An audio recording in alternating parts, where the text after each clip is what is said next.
On Friday morning, Judge Juan Merchan in New York handed down Donald Trump's criminal sentence, effectively making him, for real, in the eyes of the law, an actual convicted and sentenced felon.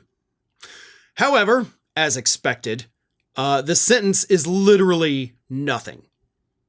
I mean, I'm not exaggerating, like, oh, it's just a... No, the sentence was literally no sentence.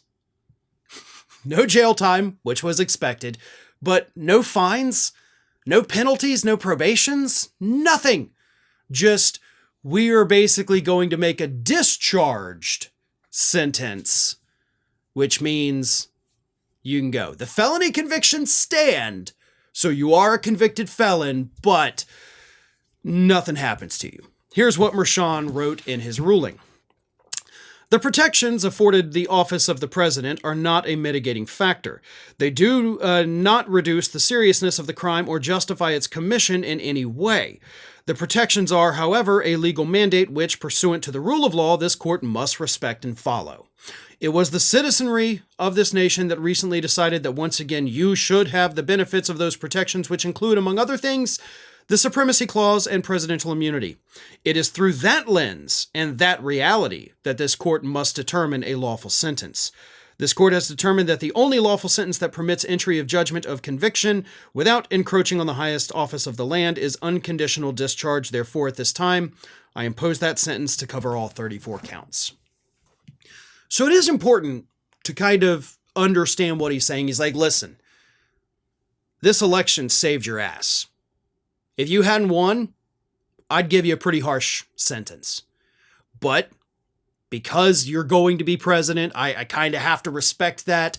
The people picked you. I get that. It sucks, but I get it. So, discharge sentencing. You are now free to go, but you will forever carry the stigma of being a convicted felon. So, even though he got off essentially scot-free, not essentially, he got off scot-free, okay? You just have this, title that in no way is even going to affect your life, all right? Let's be honest here. It's not like Donald Trump is going to have to go into a job interview and be like, well, I am a convicted felon. No, he already got the best job on the planet.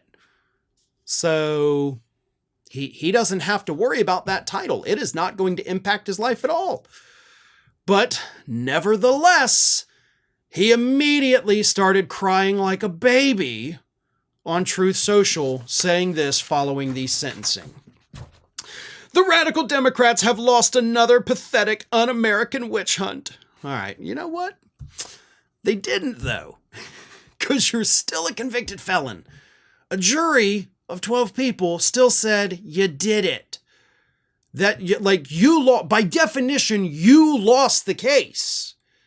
So you can't say the Democrats lost when, first of all, the Democrats weren't in the case. But anyway, you did lose. Let's be clear, okay? Let's win-loss, you lose. Anyway, he continues. After spending tens of millions of dollars, wasting over 6 years of obsessive work that should have been spent on protecting New Yorkers from violent, rampant crime that is destroying the city and state, coordinating with the Biden-Harris Department of Injustice and Lawless Weaponization, and bringing completely baseless, illegal, and fake charges against your 45th and 47th president, me, I was giving an unconditional discharge. That result alone proves that, as all legal scholars and experts have said, none of them said it, there is no case, there was never a case, and this whole scam fully deserves to be dismissed. The real jury, the American people, have spoken by re-electing me with an overwhelming mandate in one of the most consequential elections in history. I'm going to stop right there. You didn't even get 50% of the popular vote. There was no mandate. You won because 19 million people that had voted for President Biden in the 2020 election stayed home. That's what did it. Now, yes, that is a failure of the Democrats. I'm not trying to, write that off at all. They messed up. They basically disenfranchised those 19 million people. But had they done a better job of outreach, had they motivated these people, you'd be getting a very different sentence, and we'd be having very different conversations today.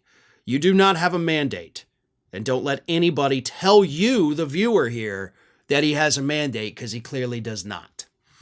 Also, the real jury was the real jury. Okay, they're the ones who decided your fate, and they said, yes, you're a felon. Anyway, he continues. As the American people have seen, this case had no crime, no damages, no proof, no facts, no law, only a highly conflicted judge, a star witness who is a disbarred, disgraced serial perjurer, and criminal election interference. Can't be election interference if it actually doesn't hurt you. Today's event was a despicable charade, and now that it is over, we will appeal this hoax, which has no merit, and restore the trust of Americans in our once great system of justice. Make America great again. Why bother? Right? You got away with it. Yes, you are a convicted felon, sure, but again, that's not going to impact you. The only thing you're going to do by appealing this decision is, one, possibly get an appellate court that says, you know what, this is actually not an appropriate sentence for the crimes you committed.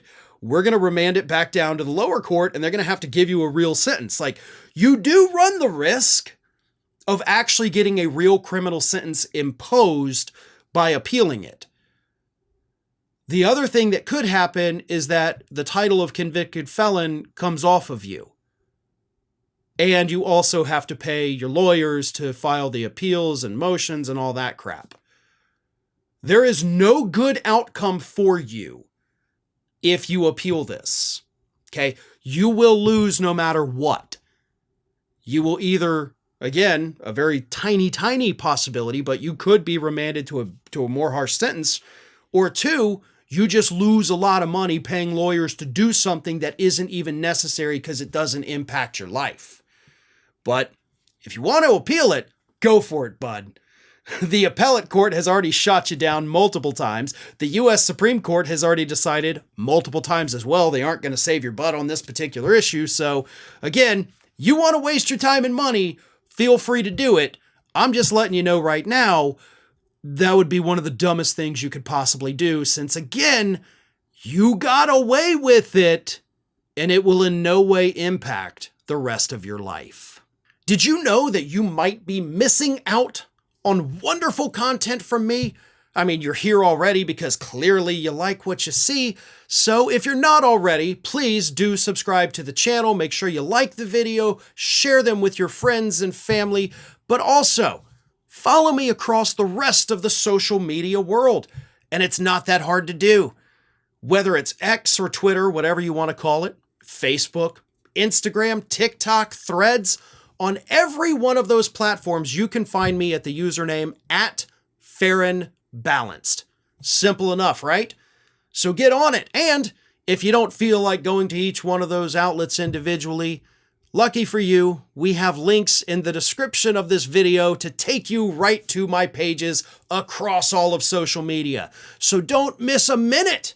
And while you're at it, make sure you're also subscribed to the Ring of Fire YouTube channel, which I have been hosting for many, many years now. We've got more than 1 million subscribers over there, and there is fresh content over there every single day of the week. So again, if you're not subscribed, subscribe to this channel, and while you're at it, go subscribe to Ring of Fire at youtube.com/The Ring of Fire and @Farron Balanced across every social media platform. That, of course, is not considered just a far-right hellscape. Well, maybe Twitter is, but that's a story for a different day.